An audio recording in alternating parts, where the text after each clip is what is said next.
scritto due righe. Allora, innanzitutto buongiorno e benvenuti a tutti quanti voi. Cosa dire? Devo dire che per me è veramente un onore prendere la parola e avviare questo incontro. Mai avrei immaginato dal 1993, anno in cui sono entrato a far parte di questa meravigliosa famiglia, di trovarmi oggi a fare gli onori di casa nella ricorrenza dei nostri 50 anni di vita e a raccontare di noi.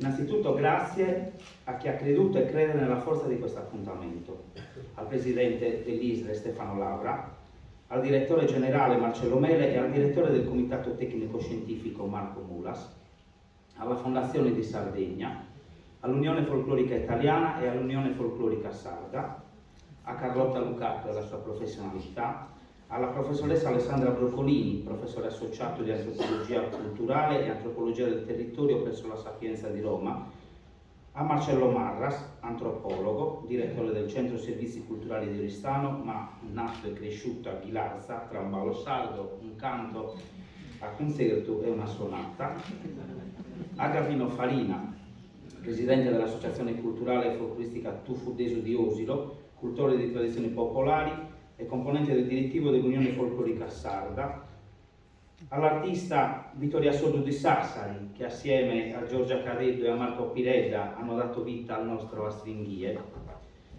ma un grazie di cuore particolare va a Franca Rosa Contu, che nella sua Nuoro e tutta la Sardegna non ha sicuramente bisogno di presentazioni. Grazie di cuore per essere con noi oggi, anche dopo le tante vicissitudini che purtroppo la vita regala. Perché questo incontro? Immaginerete tutti che da 73 a oggi la nostra storia, il nostro libro si sia arricchito di tante pagine, che giorno dopo giorno ci hanno permesso di guardare quello che all'inizio era un puro e semplice svago fra amici, di guardarlo con una lente legata in modo inequivocabile al nostro mondo, al nostro essere parte di un mondo in cui il nome inizia con una lettera maiuscola, cultura. Col tempo questo libro ha iniziato a raccontare del sapere popolare dei nostri avi, di come interpretavano la loro quotidianità e trovavano svago nel ballo, di come tracciavano emozioni e sentimenti nella piazza. Ha iniziato a narrare delle loro vesti, dell'essere alla moda anche indossando una semplice tunica di furesi, a narrare dei cambiamenti che vivevano e che trasmettevano. È maturata così in noi una consapevolezza che c'era qualcosa di più profondo rispetto a quello che per passione si porta avanti nelle varie piazze isolane. C'era un qualcosa che doveva essere indagato più a fondo e che sarebbe poi tramutato nel tassello mancante di quel mondo ipnotico che sono il ballo sardo e l'abbigliamento popolare. Ed eccoci dunque a questa giornata, dove assieme vogliamo rendere ancora più concreto quel tassello. Giornata dove l'intento è quello di confrontarsi e dare testimonianza a queste nuove dinamiche.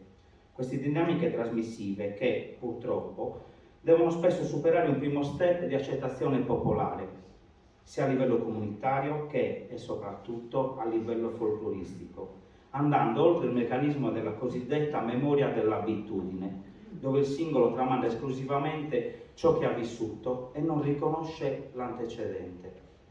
Ci auguriamo tantissimo che alla fine di questa mattinata si possa tranquillamente asserire che dovrà essere responsabilità di ogni singolo componente del mondo associativo folclorico trasmettere una diversa cognizione dell'abbigliamento e del ballo, senza voler distinguere fra buoni e cattivi, però con uno spirito orientato al desiderio di fare un po' di chiarezza e riflettere sulle più recenti interpretazioni del ballo e dell'abbigliamento stessi.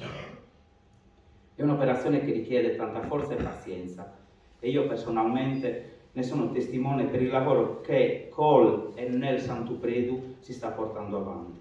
Ma l'opera di ricerca, studio e approfondimento che ogni appassionato fa, sia esso capogruppo che semplice ballerino, non potrà fare a meno di riflettersi sull'attività del gruppo folk ed essere essa stessa stimolo per il gruppo folk. La forza delle nostre associazioni, concludo, deve essere indiscutibilmente quella di trasmettere la cultura popolare originaria, priva di spettacolarizzazioni e di eccessi, e semmai queste si debbano necessariamente fare, portarle all'attenzione di chi osserva per quello che esse effettivamente sono. Grazie e buon ascolto.